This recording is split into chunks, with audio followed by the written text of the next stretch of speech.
Hello बच्चों, जैसा कि आपने टाइटल में देख ही लिया है कि आज हम क्या करने वाले हैं। तो बिना किसी रुकावट के हम अपनी वीडियो स्टार्ट करते हैं। एक्सरसाइज 1.3 का 5th क्वेश्चन,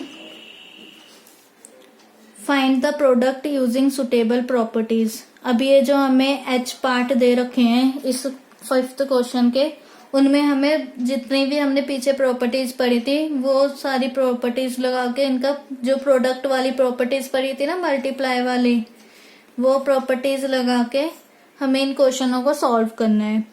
तो सबसे पहले मैं ए पार्ट ले लेती हूँ इसका, और इसे सबसे पहले हम देखते हैं कि इसमें कौन सी प्रॉपर्टी यूज हो सकती है। तो आपको दिख रहा होगा यहाँ पे ये हमारा कॉमन है, लेकिन ये दोनों चीजें हमारी कॉमन नहीं है। अगर ये भी एक जैसे होता ना, ये दोनों सेम है और ये भी सेम होता, तो यहाँ पे हम वो लगा देते ए plus B, A multiply B multiply A, commutativity लगा देते। लेकिन वो लगेगी नहीं, यहाँ पे बस एक ही नंबर कॉमन है दोनों में, तो इसमें कौन सी लगेगी? डिस्ट्रीब्यूटिविटी। अब वो हम लिखेंगे कैसे, देखते हैं। The given equation is in the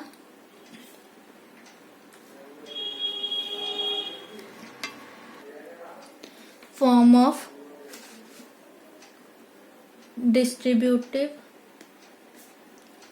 law of multiplication over addition। ठीक है, अब नेक्स्ट लाइन में हम क्या लिखेंगे? जो हमने जनरल फॉर्म देखी थी ना, वो लिख देंगे कि एक की मल्टीप्लाई बी प्लस सी से करें, या तो ए की मल्टीप्लाई बी से कर लो पहले, फिर प्लस करके ए की मल्टीप्लाई सी। ये कर ले हम कि या तो ऐसे लिख लें, या ए की मल्टीप्लाई पहले बी से करो, फिर ए की मल्टीप्लाई सी से करो, फिर उन दोनों को ऐड कर लो। तो ये भी हमारा दोनों केस हमारे पॉसिबल है, आंसर सेम आना है। तो लेट कर लेते हैं ए सॉरी, ए हमारा क्या है यहाँ पर? जो दोनों कॉमन है, ए हम वही लेंगे जो दोनों में कॉमन है, तो हमारा -48। बी क्या है? 26। बी हम कुछ भी ले सकते हैं, सी भी हम कुछ भी ले सकते हैं, बस ए हमें सोच समझ के लेना है क्योंकि ए हमने कॉमन ले रखा है, -36। देन हम प्रॉपर्टी यूज कर देंगे, या तो आप ये वाली लगा लो या तो आप ये वाली लगा लो, कोई सी भी लगा लो। तो मैं ये वाली लगाऊंगी क्योंकि ये वाली इजी है। तो मैंने यहाँ पे क्या करा, 48 लिखा, माइनस का बाहर, मल्टीप्लाई बी को अंदर, प्लस में माइनस में 36। अब आप देख रहे होंगे 26 प्लस माइनस -36। अब माइनस करेंगे तो हमारा 48 माइनस का मल्टीप्लाई, माइनस वाली टर्म बढ़ रही है तो हम माइनस वाली टर्म में ही आंसर लिखेंगे, माइनस का 10। तो हमारा हम मल्टीप्लाई करेंगे, दो पॉजिटिव नंबर हैं तो क्या होगा? सिंस लगाएंगे सबसे पहले, माइनस की मल्टीप्लाई माइनस से करें तो प्लस में आंसर आता है। ठीक है, ये हमारा आंसर आ गया है। चाहे आप इस वाले से भी कर सकते हैं, RHS वाले से भी, आपका आंसर आना यही है। तो हम इसका बी पार्ट देखते हैं। तो हमें तो ये दिख रहा है, इसमें एसोसिएटिव नहीं लग सकता क्योंकि यह 3 नंबर है। क्या करेंगे हम? और कम्यूटेटिविटी वो लग सकती है क्योंकि हम इसमें कम्यूटेटिविटी लगा के देखते हैं। The given equation is in the form of commutative law of multiplication। ये इसे लॉ भी कहते हैं और वो प्रॉपर्टी भी कहते हैं। देन हम यहाँ पे इन जनरल फॉर्म लिखेंगे, तो इन जनरल फॉर्म इनकी ये होती है कम्यूटेटिविटी की। देन हम क्या करेंगे, ए मल्टीप्लाई 53 मल्टीप्लाई -125। देखिए यहाँ पे डिस्ट्रीब्यूटिव तो लगने से रही, क्योंकि यहाँ पे प्लस माइनस का साइन नहीं है। ऊपर वाले में प्लस था तो हमने यहाँ पे ये वाला रूल लगा लिया था, यहाँ पे ये कर लिया था, लेकिन यहाँ पे ऐसा कुछ नहीं है। तो यहाँ पे हम कॉम्यूटेटिविटी लगाएंगे, सिंपल लिख लेंगे। देन हम क्या करेंगे, इन दोनों को ले लेंगे। तो 8 मल्टीप्लाई -125, इन दोनों को मैंने इसलिए लिया है क्योंकि इन दोनों की कैलकुलेशन इजी हो जाएगी। तो हम क्या करेंगे, यहाँ पे मल्टीप्लाई करते हैं। जब हम इसे मल्टीप्लाई करेंगे तो हमारा आंसर क्या आएगा, -1000 मल्टीप्लाई 53। अब आपको पता है एक नेगेटिव दूसरा पॉजिटिव, आंसर हमेशा नेगेटिव में आएगा, और 53,000 हमारा आंसर आ गया। ठीक है, ऐसे ये पार्ट होंगे। अब हम इसका सी पार्ट देखते हैं। इसमें भी हम कॉम्यूटेटिविटी यूज कर सकते हैं। चलो देखते हैं कैसे यूज हो सकती है इसमें कॉम्यूटेटिविटी।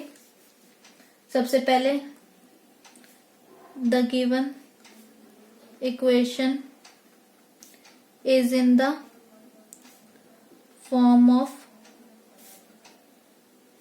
commutative law of multiplication। तो क्या होएगी, a cross b, b cross a। In general form में हमने लिख दिया। देन 15 की मल्टीप्लाई -25 से करें, मल्टीप्लाई -4 से करें, मल्टीप्लाई -10।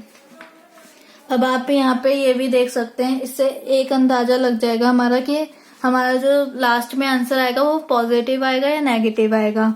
तो आप देख रहे हैं यहाँ पे कितने टाइम्स हमारा माइनस आ रहा है, 1 टाइम, 2 टाइम, 3 टाइम, मतलब ऑड। 3 हमारा ऑड होता है, इसका मतलब हमारा नेगेटिव में आंसर आने वाला है। तो हम क्या करेंगे, हमें इतना तो पक्का पता चल गया कि हमारा नेगेटिव में आएगा। अगर कोई प्लस माइनस की गलती हो जाएगी तो हमें लास्ट आंसर में पता चल जाएगा। तो हम 15 एज इट इज इन दोनों को मल्टीप्लाई करेंगे, माइनस माइनस प्लस हो जाता है, 100 मल्टीप्लाई -10। और यहाँ पे सिंस माइनस की मल्टीप्लाई माइनस से करें तो प्लस में आंसर आता है। मैं यहाँ पे इसलिए लिख रही हूँ ताकि जब मैं बोलूँ तब आपको याद हो जाए। मैंने हर एक वीडियो में ऐसे ही लिखवाया है और ऐसे ही बोल रही हूँ ताकि आपको याद हो जाए ढंग से। एक पॉजिटिव दूसरा नेगेटिव मल्टीप्लाई करके नेगेटिव हमारा आंसर आ जाएगा। तो यहाँ पे सिंस लगा के क्या लिखेंगे, पॉजिटिव प्लस की मल्टीप्लाई माइनस से करें तो माइनस का आंसर आता है। यह 4 रूल याद करना बहुत जरूरी है इस चैप्टर के लिए, तो बहुत ज्यादा। इसे मल्टीप्लाई करेंगे तो माइनस का 15,000। और हमने सबसे पहले क्या देखा था कि हमारा माइनस में ही आएगा आंसर, तो हमारा माइनस में ही आंसर आया है। इसका मतलब हमने प्लस माइनस में कोई गलती नहीं करी है। डी पार्ट देखें तो डी पार्ट में है -41 की मल्टीप्लाई 102 से करेंगे। अब इसमें तो आप सोच रहे होंगे 2 ही तो डिजिट है, हम ऐसे ही मल्टीप्लाई कर देंगे, लेकिन इसमें हम 2 से ज्यादा डिजिट कैसे बना सकते हैं। ये जो 102 है ना, इसे हम ब्रेक कर सकते हैं। हम इसे ऐसे लिख सकते हैं ना ऐसे। तो इसे हम ऐसे लिख के सॉल्व करेंगे ताकि हमारी मल्टीप्लिकेशन इजी हो जाए। क्या लिखेंगे हम, the given equation is in the form of distributive law of multiplication over addition। Over addition मैंने इसलिए लिखा है क्योंकि आप देख रहे होंगे कि मैंने इसे ब्रेक करा है और बीच में ऐड का साइन लगाया है, प्लस का साइन लगाया है, तो हमारे यहाँ पे ओवर एडिशन आएगा। अगर माइनस का लगाया होता तो ओवर सब्ट्रैक्शन आता। अब आप सोच रहे होंगे मैंने डिस्ट्रीब्यूटिव यहाँ पे क्यों लिखा है, तो डिस्ट्रीब्यूटिविटी मैंने इसलिए लिखा है। सबसे पहले हम इन जनरल फॉर्म लिखते हैं इसकी। ये हमारे इन जनरल फॉर्म हो गई। देन हम यहाँ पे क्या लिखेंगे, -41 कॉमन लेंगे क्योंकि इस इक्वेशन को मैंने ऐसे बना दिया है। -41 की मल्टीप्लाई 100 प्लस 2। ये डिस्ट्रीब्यूटिव वाले बन गई ना कि A multiply B plus C बन गई ना वही प्रॉपर्टी हमारी। ठीक है, ऐसे हमें प्रॉपर्टीज बनानी है। जितनी इन क्वेश्चंस की प्रैक्टिस करोगे आप उतनी आपकी ये वाली क्वेश्चंस की तैयारी अच्छे से होगी।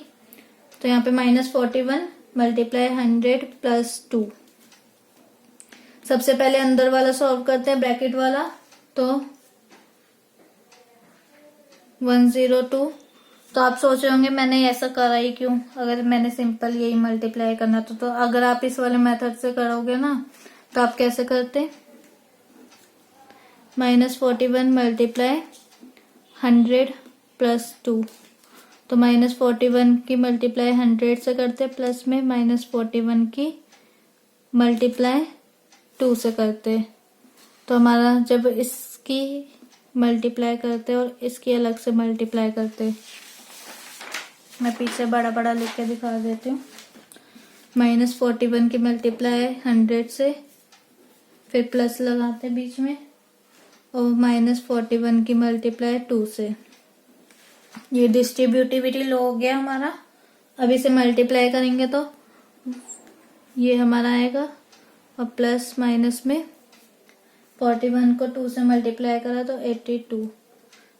अब सिंपल हम इसमें कैलकुलेशन करेंगे तो हमारा क्या आएगा, -41 as it is, plus minus minus होता है, माइनस माइनस प्लस होता है, लेकिन साइन बड़े वाले का आता है। तो ये लास्ट हमारा फाइनल आंसर आ गया। ऐसे ही ई पार्ट देखते हैं। तो दिख गया होगा, हम इसमें डिस्ट्रीब्यूटिविटी लगा सकते हैं। तो हम यहाँ पे लिखेंगे द गिवन इक्वेशन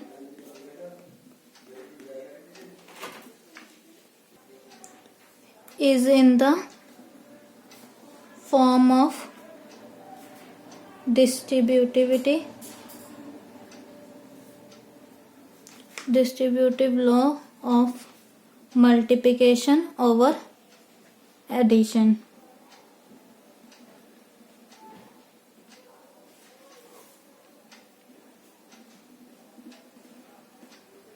ठीक है, अब इन जनरल फॉर्म लिखेंगे तो ये होगी हमारी इन जनरल फॉर्म इसकी। फिर हम इसमें अपना ये क्वेश्चन के जो भी है 625 को हम ए लेट करेंगे, लेट कर लेते हैं। ए हमारा क्या है 625 क्योंकि वो कॉमन है। बी क्या है हमारा -35, सी क्या है -65। अब आप सोच रहे होंगे ये तो -625 है, तो हमने क्या करा, इसकी माइनस से मल्टीप्लाई कर दी। तो ये इसकी इससे ऐसे माइनस से मल्टीप्लाई करा ना, तो ये क्या हो गया, माइनस माइनस प्लस, और ये माइनस का साइन हो गया। ठीक है, ताकि हमारा क्वेश्चन थोड़ा इजी हो जाए, वरना हम कॉमन ले ही नहीं पाते और कुछ भी कोई भी प्रॉपर्टी का यूज ही नहीं कर पाते। हमें क्वेश्चन में बोला गया है कि प्रॉपर्टीज का यूज करना है, इसलिए हम ऐसा कर रहे हैं। -35 प्लस -65। अब हम इसे सॉल्व करते हैं तो 625 multiply -35 as it is, plus minus -65, अब 625 एज इट इज। फिर इसे करेंगे तो माइनस माइनस प्लस होता है, लेकिन साइन माइनस का आता है, और ऐड करके हमारा 100 आएगा। 625 की मल्टीप्लाई -100 से करी तो आंसर हमारा 625,000। ये हमारा फाइनल आंसर आ गया। ठीक है, अब मेरे को लग रहा है आपको समझ में आ गया होगा। बाकी के पार्ट्स आप खुद कर सकते हो, जैसे कि मैं हिंट दे दूं, इसमें कौन सी प्रॉपर्टी यूज हो रही है, डिस्ट्रीब्यूटिविटी। इसमें डिस्ट्रीब्यूटिविटी लॉ यूज हो रहा है ना, ए मल्टीप्लाई बी माइनस सी वाला, ओवर सब्ट्रैक्शन। ठीक है, यहाँ पे ओवर एडिशन था तो हमने यहाँ पे ऐड का साइन, प्लस का साइन लगाया था, और यहाँ पे भी। अब ये ओवर सब्ट्रैक्शन है तो माइनस का साइन लगा दोगे आप। ऐसी नेक्स्ट वाली में देखना आप कौन सी यूज हो रही है, और ऐसी उससे नेक्स्ट वाली में। ये 3 पार्ट आप घर से करना, ताकि आपको भी लगे कि हाँ मेरे को अब आ गया है। और अगर मैंने यहाँ पर ही सारे पार्ट कराए तो बहुत लंबी वीडियो हो जाएगी।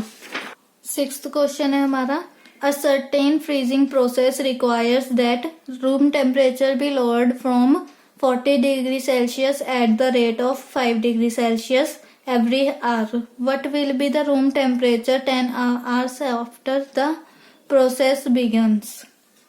तो हमें इसमें निकालना है कि 10 आवर्स पहले कितना, प्रोसेस स्टार्ट होने से पहले हमारा टेम्परेचर कितना था।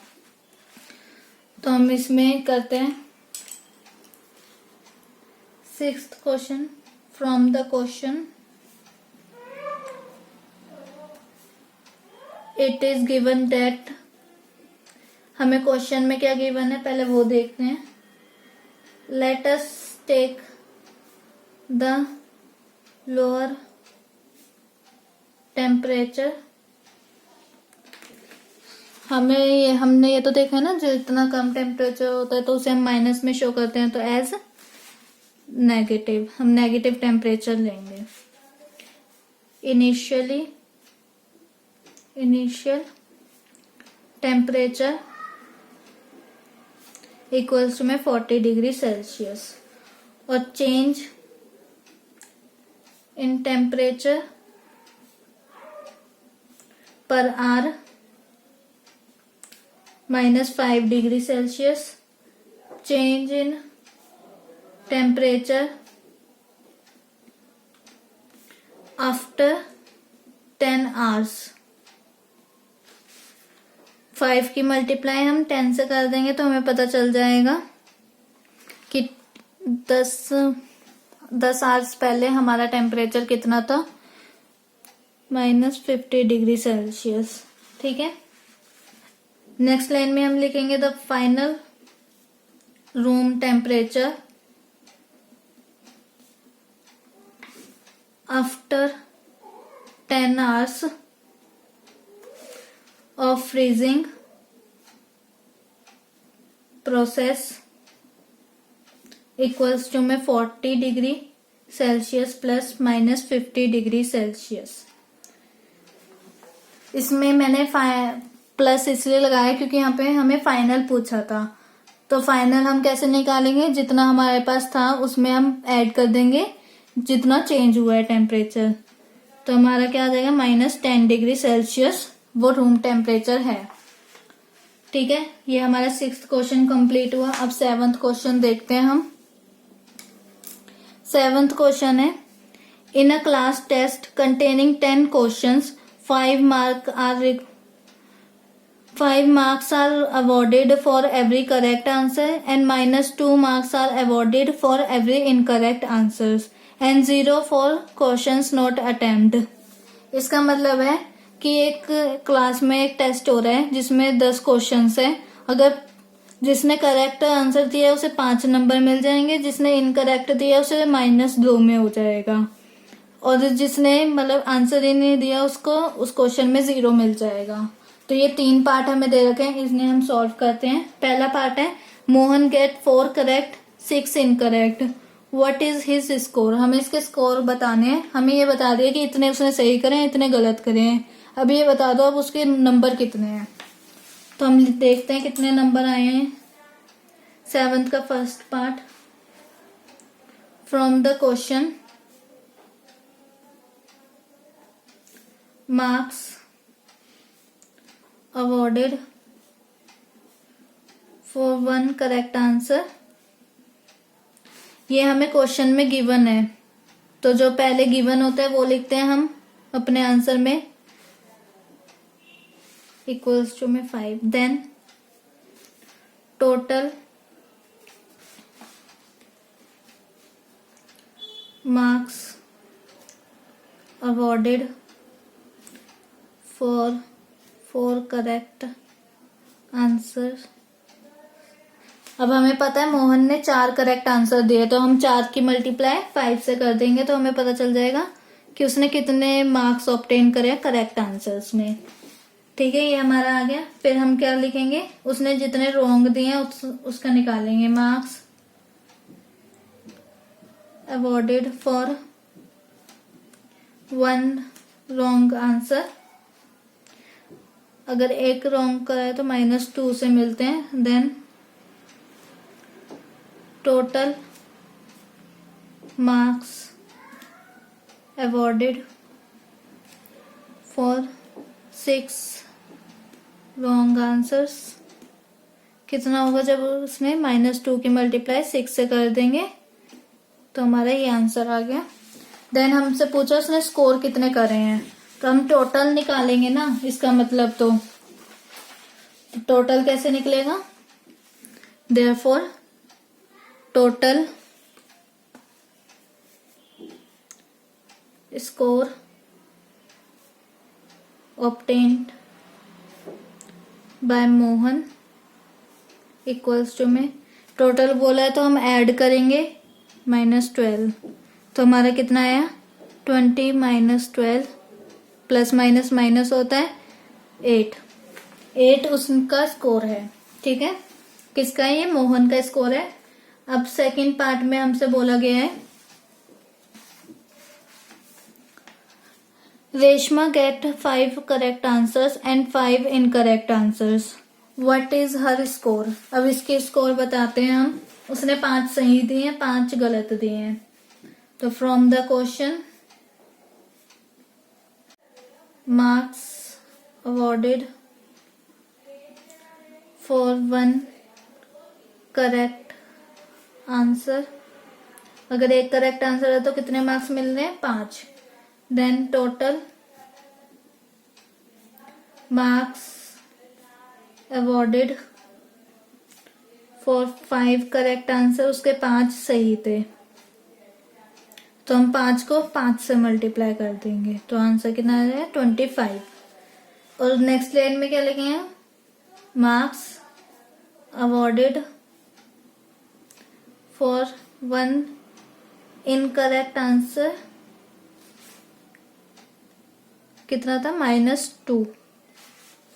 देन टोटल कितना आ जाएगा? Total marks awarded for 5 incorrect answers equals to में -2 की मल्टीप्लाई 5 से कर देंगे तो हमारा आंसर क्या आएगा? -10। ठीक है, अब हम टोटल निकालेंगे तो therefore total score obtained bye, क्या नाम था? रेशमा। रेशमा का कितना स्कोर है?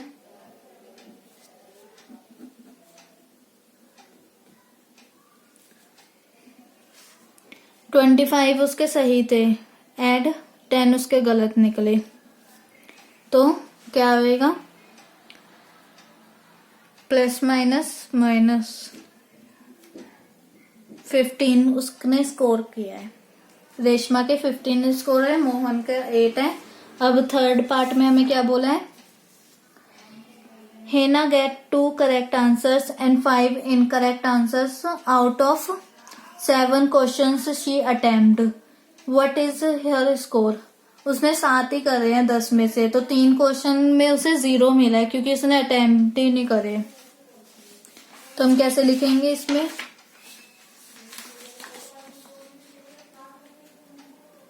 थर्ड पार्ट इसका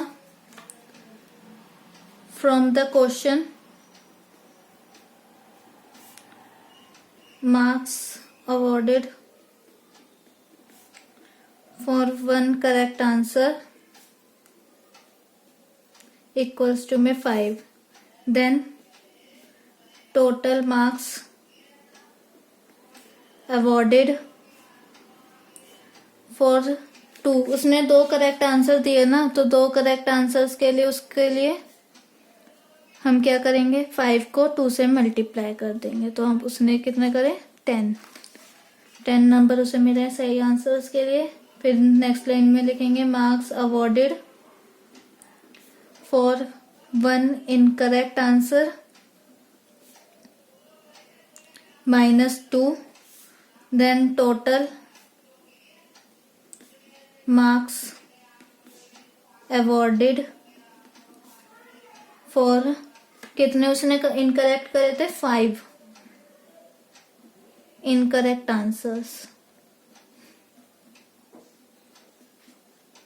के लिए कितने मिल जाएंगे, 5 मल्टीप्लाई -2 -10, और 3 उसने छोड़ दिए थे, तो हम क्या लिखेंगे, हमने पहले के 2 में कुछ नहीं लिखा था, जो जिसने अटेम्प्ट भी नहीं करे थे। तो marks awarded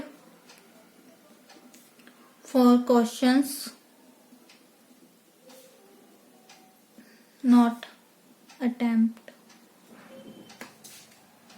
attempted is 0।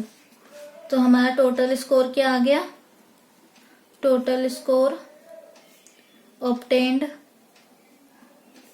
Bye Heena 10 plus, total करेंगे तो प्लस -10, तो प्लस -10, एक प्लस का एक माइनस का, आंसर 0 आ जाएगा। ठीक है, ये हमारा 7th क्वेश्चन भी कंप्लीट हुआ। अब हम 8th क्वेश्चन देखते हैं। 8th क्वेश्चन में है, a cement company earn a profit of ₹8 per bag of white cement sold and loss of 5 per bag of grey cement sold। अगर एक कंपनी है सीमेंट कंपनी, वो प्रॉफिट अर्न करती है जब उसका व्हाइट सीमेंट बिकता है ना बैग, तो वो 8 रुपए पर बैग पे प्रॉफिट कमाती है। और वो लॉस कब करती है, जब उसने ग्रे बैग उसका बिका हो, पर बैग पे उसमें 5 रुपीज पर बैग उसका लॉस होता है। तो एक ए पार्ट में हमसे बोला गया है, the company sell 3000 bags of white cement and 5000 bags of grey cement in a month, what is its profit और लॉस। तो हमें प्रॉफिट और लॉस बताना है। कंपनी ने क्या करा, 3000 बैग व्हाइट सीमेंट के, 5000 बैग ग्रे सीमेंट के, एक मंथ के लिए, तो हमें उसका प्रॉफिट बताना है। तो निकाल देते हैं सबसे पहले प्रॉफिट 8th क्वेश्चन का।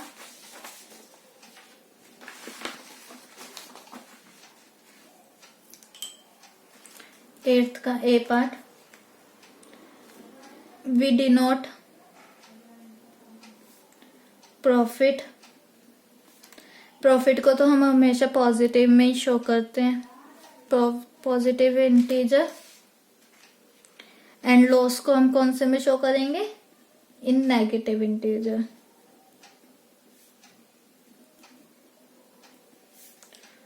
फ्रॉम द क्वेश्चन, क्वेश्चन में हमें इंफॉर्मेशन क्या गिवन है, cement company earns a profit on selling 1 bag of white cement equals to में ₹8 पर बैग। एक बैग में वो 8 रुपए कमा रही है, 8 रुपए का प्रॉफिट। देन 3000 बैग्स में वो कितना कमाएगी, उस सिंपली उससे मल्टीप्लाई कर देंगे ना। तो लिखने का तरीका क्या है, cement company earns a profit on selling 3000 bags of white cement equals to 3000 की मल्टीप्लाई ₹8 से करेंगे, तो ₹24,000 हमारा सीमेंट कंपनी का, वो वाइट का सीमेंट का निकल के आया। अब लॉस निकाल लेते हैं, तभी हमें पता चलेगा एक्चुअल प्रॉफिट हुआ है या लॉस हुआ है।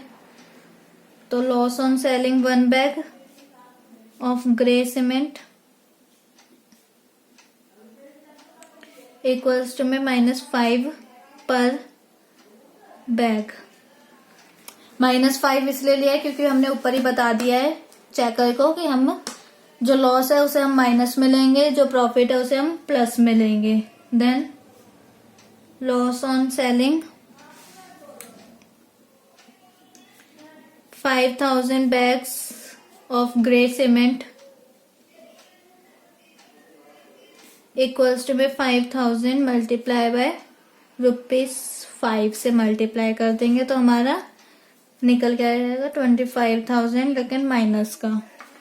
देन हमें क्या निकालना है, प्रॉफिट निकालना है, प्रॉफिट या लॉस। तो हम क्या करेंगे, टोटल प्रॉफिट आया है या loss earn by the cement company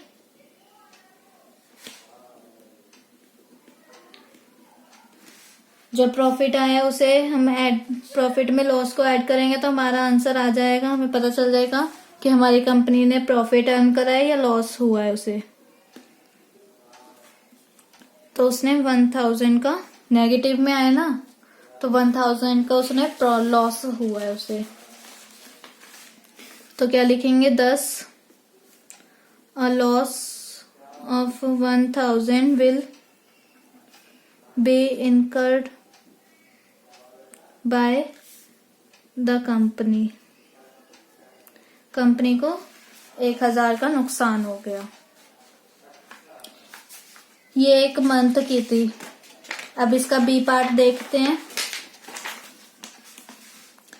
B part में हमसे बोला है, what is the number of white bags it must sell to have neither profit nor loss if the number of grey bag sold 6,400 bags. इसमें हमें ये बोला गया है कि हमें number of white cement bags बताने हैं। उस मंथ में ना ही या उस साल में कोई प्रॉफिट भी नहीं हुआ, ना ही कोई लॉस हुआ, बस ग्रे बैग इतने बिके हैं।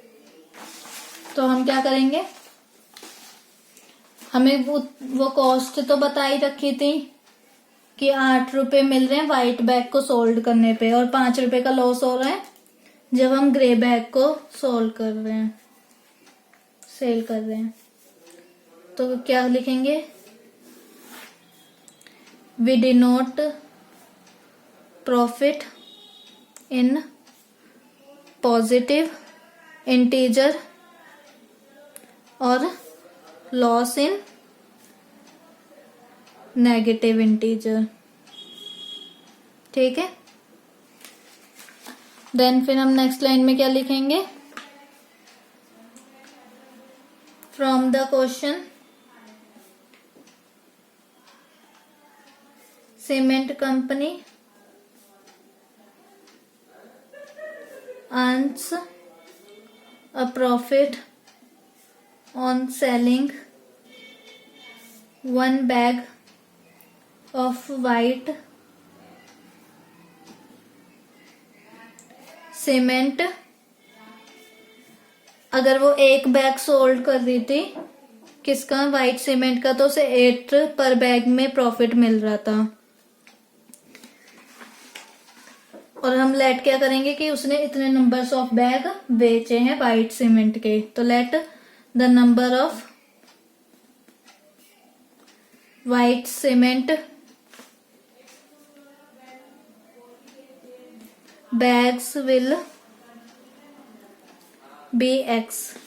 देन मल्टीप्लाई करेंगे तो हमारा क्या आ जाएगा, 8x आ जाएगा। जिसे भी हमने फाइंड आउट करना होता है ना, उसे हम x मान लेते हैं।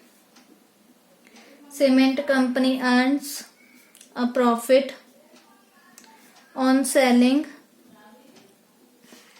x bags of white cement.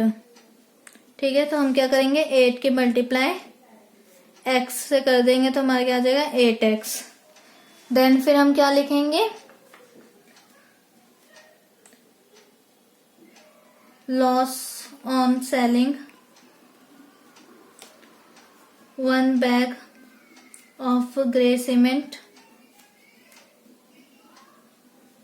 Equals to में 5 पर बैग। ठीक है, ये थोड़ा खिंचा पिचा हुआ है, मैं यहाँ पे लिख देती हूँ 5 पर बैग। देन उसने कितना सोल्व करा होगा, loss on selling 6,400 bags of grey cement. 6,400 उसने बैग सोल्व करे हैं, तो हम 6,400 को मल्टीप्लाई कर देंगे -5 से, तो हमारा आंसर क्या आ जाएगा, 32,000। देन हम नेक्स्ट पे क्या लिखेंगे, अकॉर्डिंग टू क्वेश्चन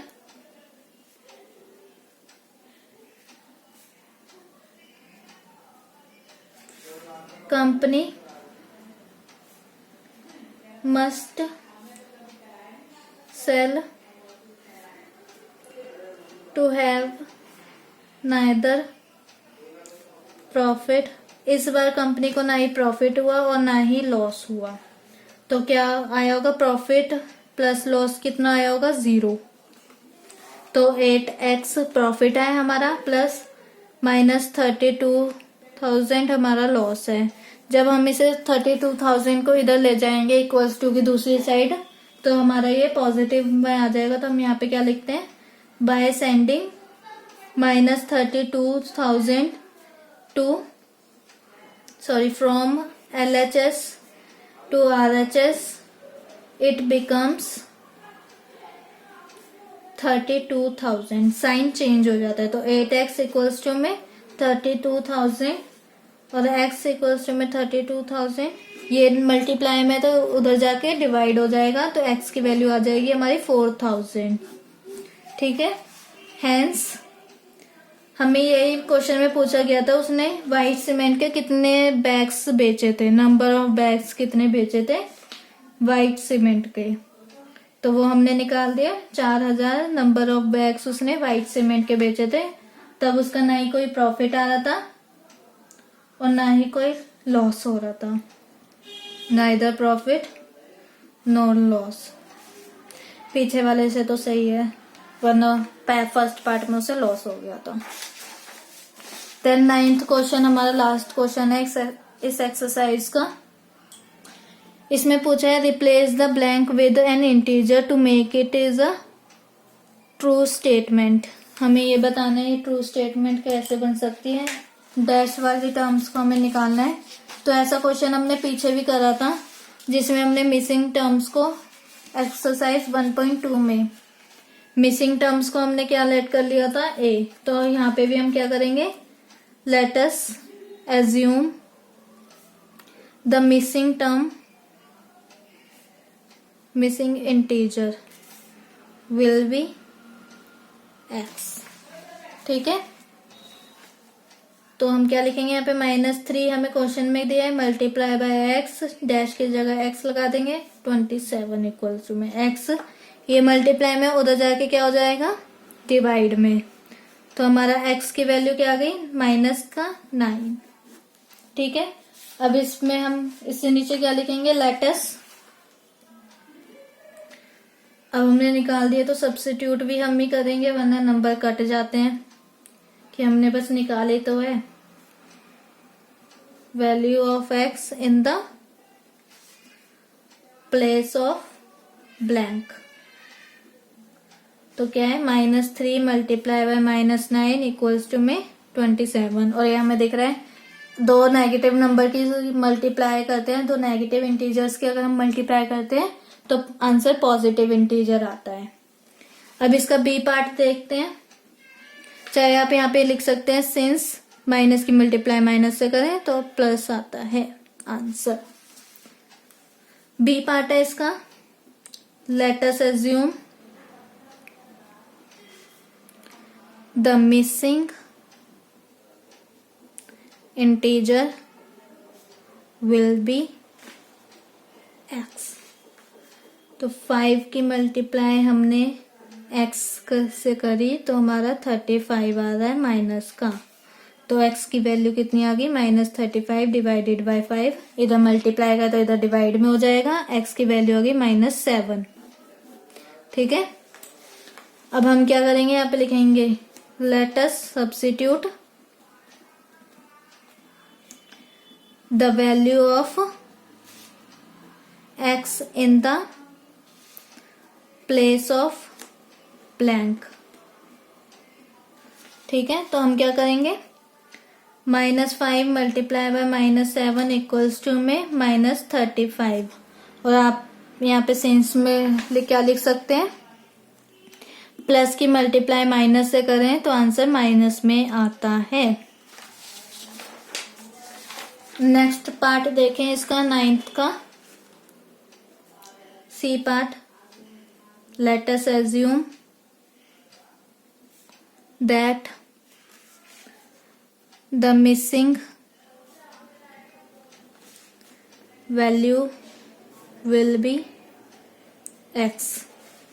ठीक है, इसके बाद क्या करेंगे, हम क्या लिखते हैं, then x multiply by -8 equals to में 56, x -56 डिवाइडेड बाय -8, माइनस से माइनस कैंसिल हो गया, देन 8 की टेबल में हम 56 देखेंगे तो x हमारा क्या आ गया, 7, प्लस का 7 आया है, तो हम क्या करेंगे, लेट अस सब्स्टिट्यूट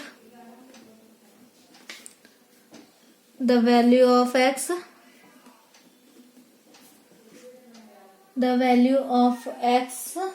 उससे आगे किसमें सब्स्टिट्यूट करेंगे, the value of x in the place of blank. ठीक है, तो हमारा क्या ब्लैंक था, 7 मल्टीप्लाई बाय -8 इक्वल्स टू में -56, और यहाँ पे हम ब्रैकेट में क्या लिख लेंगे, प्लस की मल्टीप्लाई अगर हम माइनस से करें तो आंसर हमारा माइनस में आता है। अब इसका डी पार्ट देखें तो डी पार्ट में हम लेट अस अज्यूम करेंगे that the missing value will be x। ठीक है, देन हमारा क्या है, x multiply by -12 equals to में 132, तो x की वैल्यू क्या आ जाएगी, आप देख रहे होंगे यहाँ पे -12 मल्टीप्लाई में था, तो हम एज इट इज -12 को ही लेके जाएंगे, +12 नहीं हो जाएगा उधर जाकर। ठीक है, तो अगर हम इसे x की वैल्यू निकालते हैं, x की वैल्यू आती है -11। ठीक है, और हम क्या लिखेंगे, let us substitute the value of x in the place of blank. तो क्या है ब्लैंक हमारा, -11 मल्टीप्लाई -12 करें तो हमारा आंसर 132 आता है। सिंस माइनस की मल्टीप्लाई माइनस से करें तो आंसर हमारा प्लस में आता है। ठीक है, ये एक्सरसाइज हमारी खत्म हो गई। अगर आपको मेरी वीडियो अच्छी लगी और आप चाहते हो कि ऐसी वीडियोस और आती रहें तो इसे लाइक कीजिए, शेयर कीजिए एंड सब्सक्राइब करिए। Thank you.